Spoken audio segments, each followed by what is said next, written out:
एक पूंजी और दूसरा जमीन। पूंजी तो टाटा ने लगाया था, लेकिन जमीन तो यहाँ के लोगों ने दिया था। आज ये लोग कहाँ है, उनकी स्थिति क्या है, यही जांच है। जमीन है तो आपकी सभ्यता है, जमीन है तो आपकी संस्कृति है, जमीन है तो आपकी पहचान है, जमीन है तो आपका गांव है, आपका टोला है, आपका मोहल्ला है, आपका कस्बा है, आपका परिवार है। जमीन नहीं है तो कुछ भी नहीं है। द्वारा नवीनीकरण के लिए वहाँ पर कमेटी बननी है, जिसको लेकर जयराम दा को बुलाया गया था टाटा के द्वारा। नवीनीकरण लीज का मामला भी प्रकाश में आया है। क्योंकि वर्तमान में हम क्या कहते हैं, झारखंड के सर्वोच्च सदन विधानसभा का मेंबर हैं, एक एमएलए चुनकर आए हैं, तो निसंदेह जो टाटा नवीनीकरण लीज का मामला है, इसे सदन के पटल पर रखा जाएगा और वहां जो जांच कमेटी बनी है उनसे उन्हें हिदायत अध्यक्ष के महोदय के द्वारा दिया जाए, मुख्यमंत्री के महोदय द्वारा दिया जाए कि आखिर जिन लोगों ने जमीन देने का काम किया था, जब भी किसी उद्योग की स्थापना होती है तो 5 चीजें इंपॉर्टेंट होती है, जिनमें 2 चीज बहुत महत्वपूर्ण होती है, एक जमीन और दूसरा पूंजी। कोई भी कंपनी फैक्ट्री की शुरुआत होती है, कोई कल कारखाने की शुरुआत होती है, कोई कंपनी फैक्ट्री की शुरुआत होती है, तो 2 चीज इंपॉर्टेंट होता है, एक पूंजी और दूसरा जमीन। पूंजी तो टाटा ने लगाया था, लेकिन जमीन तो यहाँ के लोगों ने दिया था। आज वे लोग कहाँ है, उनकी स्थिति क्या है, यही जांच होना चाहिए। और क्योंकि टाटा को झारखंड वासियों ने 1-2 नहीं, पूरे 15,000 एकड़ जमीन लेने का काम किया था और आज लोग कहते हैं कि मात्र 3,000 एकड़ जमीन पर ही निर्माण का काम हुआ है, तो बाकी 12,000 एकड़ जमीन हमने क्रिकेट का मैदान खोलने के लिए नहीं दिया है। तो जमीन हमारी है कि मांग उठेगी कि अगर आप सक्षम नहीं है, 100 सालों में भी अगर आप काम नहीं कर पाए तो फिर उन जमीन को वापस कर देना चाहिए। आपको अवैध कॉलोनियां बसाने के लिए, आपको सब लीज देने के लिए और टीम लीज देने के लिए किसी ने जमीन नहीं दिया है। जमीन दिया गया, बिल्कुल उद्योग का स्वागत हर कोई करता है। देश के पहले प्रधानमंत्री पंडित जवाहरलाल नेहरू ने भी कहा था कि उद्योग जो है वो आधुनिक मंदिर है, लेकिन उस आधुनिक मंदिर को बनाने के लिए जिस जमीनदाता ने जमीन दिया है उसका हाल क्या है, कि किसी ने आज सुधी लेने का काम नहीं किया। इसलिए आज मैं आपसे बार बार अनुरोध करूंगा कि आज सबसे महत्वपूर्ण अगर आपकी कोई पूंजी है तो आप जमीन का टुकड़ा, जमीन का टुकड़ा सबसे बड़ी पूंजी है आपकी। क्योंकि आपके पिताजी अगर दफ्तर का नौकरी करते हैं, आपके पिताजी अगर वकील की नौकरी करते हैं, मास्टर की नौकरी करते हैं, तो गारंटी नहीं है कि उनका बेटा मास्टर, डॉक्टर, वकील बनेगा। लेकिन जिनके पास जमीन है, गारंटी है कि उनकी आने वाली पीढ़ी उसी जमीन से अपना जीविका उपार्जन कर सकती है। जमीन आपकी सबसे बड़ी पूंजी है। जमीन जिसे हम लोग अचल संपत्ति कहते हैं, जो हमेशा अस्थायी होती है और एक जगह से दूसरे जगह तक उठा के नहीं ले जा सकता है। और ये संदेश तो आपको समझना चाहिए। दुनिया के सबसे धनी व्यक्ति एक समय हुआ करते थे बिल गेट्स, आज शायद एलन मस्क दुनिया के सबसे धनी व्यक्ति हैं। भारत में आप अंबानी अडानी के नाम सुने होंगे, तो दुनिया के सबसे धनी व्यक्ति थे बिल गेट्स। उन्होंने भी अपने शेयर को, अपने माइक्रोसॉफ्ट के शेयर को जमीन में लगाने का काम किया है। उन्होंने हाल फिलहाल 1000 वर्ग किलोमीटर जमीन खरीदा है, जो कि झारखंड के रामगढ़ जो जिला के बराबर होता है, थोड़ा सा अंतर है, एक जिला के बराबर उन्होंने जमीन खरीदा, क्योंकि उनको भी मालूम है जमीन सबसे बड़ी पूंजी होती है। इसलिए आज पूरे प्रधानवासियों को, टाटा वासियों को अपनी जमीन की लड़ाई को लड़ने की आवश्यकता है। क्योंकि अगर जमीन है तो आपका कल है, जमीन नहीं है तो आपका कल नहीं है। जमीन है तो आपकी सभ्यता है, जमीन है तो आपकी संस्कृति है, जमीन है तो आपकी पहचान है, जमीन है तो आपका गांव है, आपका टोला है, आपका मोहल्ला है, आपका कस्बा है, आपका परिवार है। जमीन नहीं है तो कुछ भी नहीं है।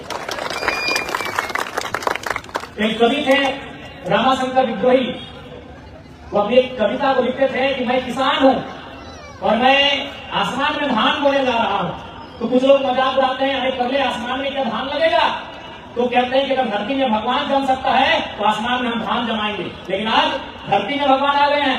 भगवान कहने का मतलब सभी धर्म को मानने वाले जो भगवान है, देवता भूता ईश्वर अल्लाह है, उन्होंने धरती में अपना आशियाना बना लिया है। यानी समझ के देखिए जमीन कितना इंपॉर्टेंट। हम कहना क्या चाहते हैं उसके अर्थ को समझिए। जिसने दुनिया को बनाया है, लोग कहते हैं ना भाई कि मेरे ईश्वर ने, मेरे अल्लाह ने, मेरे रब ने, मेरे खुदा ने, मेरे वाहिगुरु ने दुनिया बनाया है, उसे भी धरती में 2 गज जमीन की आवश्यकता है। अपने उसे भी धरती में 2 गज जमीन की आवश्यकता पड़ी है रहने के लिए। तो जमीन इंपॉर्टेंट है। किसान के लिए कितना होगा ये किसानों को समझने की आवश्यकता। पुनः मैं यही कहूंगा, जब ये सत्र स्टार्ट होगा, बजट सत्र, उसमें टाटा लीज नवीकरण का मामला, जमीन अधिग्रहण का मामला, 100 वर्षों में जो उन्होंने जमीन अधिग्रहण किया था और 100 वर्षों के बाद भी जो उन्होंने कार्य किया है, जरूर इस मामले पर रखा जाएगा। क्योंकि मेरा मानना है कि आज झारखंड के लोग नहीं बोलेंगे, आज झारखंड के लोग अपनी आवाज को नहीं उठाएंगे तो आने वाली पीढ़ियां गंदी हो जाएंगी। आज उदाहरण है, और ये हम नहीं, इस राज्य के जो पहले राज्यपाल हुआ करते थे उनका नाम था प्रभात कुमार, आप जानते होंगे। झारखंड राज्य के पहले गवर्नर जब वह टाटा जमशेदपुर एक कार्यक्रम में आए थे, उन्होंने एक ही सवाल किया था, टाटा प्रबंधन से एक ही सवाल किया था कि हमको बताइए 100 साल आपका होने वाला है टाटा का, कितने झारखंडी लोग वीसी बने? वीसी का मतलब वाइस चेयरमैन। उनका उत्तर था 0। तो गवर्नर ने कहा था कि हम समझ चुके हैं आप कौन सा विकास किए झारखंडियों के लिए। हमारा नहीं, इस राज्य के सर्वोच्च रहनुमा पहले राज्यपाल प्रभात कुमार का स्टेटमेंट था, जो उन्होंने टाटा प्रबंधन से पूछा था कि अब हमको बताइए 100 साल हो चुका है टाटा का, कितने झारखंड के लोग आपने वीसी तक पहुंचाया? उनका उत्तर था 0। एक भी लोग वीसी नहीं बन पाए। आज कहीं टाटा है, कहीं टेल्को है, कहीं टायो है, कहीं किसको है, कितने जनरल मैनेजर झारखंडी पहुंच पाए? ये सवाल बनता, क्योंकि इन्होंने जमीन हमारा लिया, लेकिन दोहन इन्होंने हमारा ही किया। ये अमानवीय व्यवस्था पूरे ब्रह्मांड में कहीं नहीं हुआ होगा। अभी हम आ रहे थे धनबाद में, तो इन्होंने 999 साल का लीज बना दिया है। अरे अंग्रेजों की ईस्ट इंडिया कंपनी ने भी इतना बुरा काम नहीं किया होगा। 999 साल का लीज मतलब समझते? लीज का मतलब क्या होता है? लीज का मतलब होता है कि मेरे पिताजी ने जमीन दिया है तो कम से कम मेरा बेटा जाने की जमीन हमारी है। बताइए 999 साल बाद किसको पता रहेगा वो जमीन हमारी है? 999 साल भारत के भूभाग में कौन कहां रहते थे, कोई इसके मालूम है? किसी सरकारी दस्तावेज जानकारी हमें दे पाएगा कि 999 साल यानी 1000 साल पहले यानी अभी 2025 है ना, यानी 1025 में टाटा में कौन कौन लोग रहते थे, कोई बता पाएगा? धनबाद में कौन कौन लोग रहते थे, बता पाएगा? रांची में कौन कौन लोग रहते थे, बता पाएगा?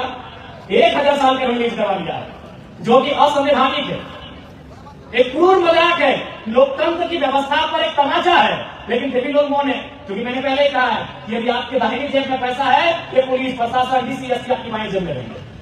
लोकतंत्र के मुंह पे जोरदार तमाचा है 999 साल का लीज। लीज का मतलब क्या है कि जब एक समय आएगा, उस समय में हमें पता चला हम अपने लीज को वापस कर लेंगे, जो जमीन हमने दिया वो हमें वापस हो जाएगी, तो फिर हम पूरा लीज करेंगे, हम फिर से दोबारा उसको री एडमिशन री एग्जाम होता है री करेंगे।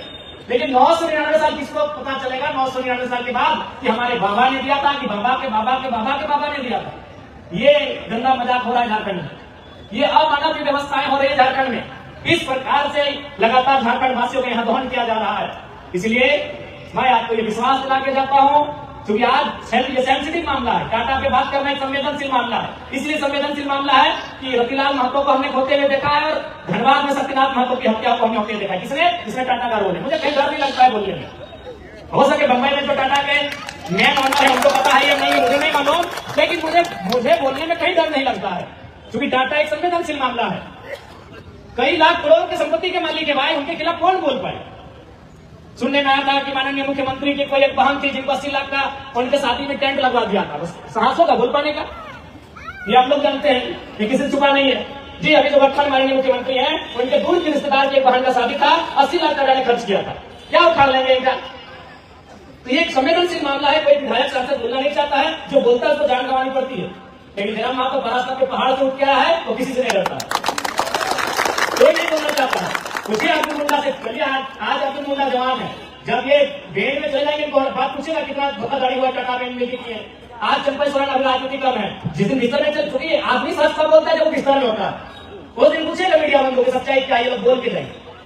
अर्जुन मुंडा से पूछेगा, चंपई सोरेन से पूछेगा, जितने भी कोल्हान के बड़े लीडर है उनसे पूछेगा, ये हकीकत बताएंगे। आज नहीं बताएंगे, इनको डर है, जान का डर है, सत्ता का डर है, पावर का डर है। जिस दिन ये दुनिया को छोड़ने के बाद पूरी दुनिया के बीच एक दिन जाना होगा, जिस दिन ये सैया में लेटेंगे, हम अंतिम दिन गिनेंगे, उस समय पूछेगा कि आपको सच्चाई बताइए। अर्जुन मुंडा चंपई सोरेन बता देंगे मामला क्या।